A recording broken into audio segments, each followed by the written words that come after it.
And this next fight, there's a lot of people that have some strong opinions on this fight, and I'm a little bit surprised, but Josiane Nunes taking on Chelsea Chandler.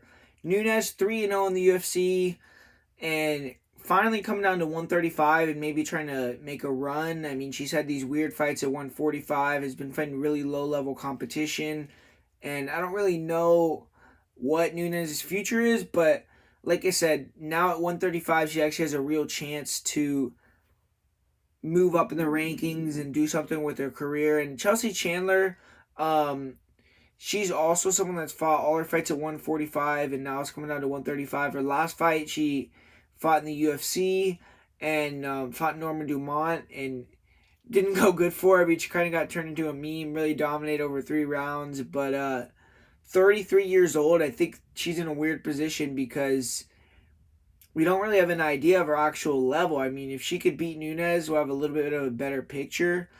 But if not, I could see her getting cut. So the pressure's on for both girls here. But I don't really have a good read on this fight at all. I think Chelsea Chandler is more skilled, has more tools, but she's not very trustworthy and she's raw.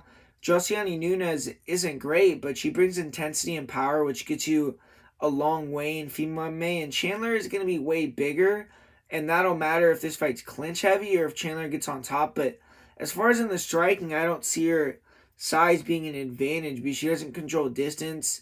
Both these girls are going to meet in the middle, and I think Nunes is going to be throwing harder and throwing more volume. But Chandler never been finished with strikes. I mean, we saw her reaction to getting hit clean by Norma. If Nunes connects, I think maybe she could get her out of there. Chandler's going to have to clinch here, try to use her size, cage push, get it to the ground. Isn't a very good wrestler to me, but if she can hit a trip or a body lock, get on top of Nunes who has bad takedown offense, she could finish. She's aggressive on top.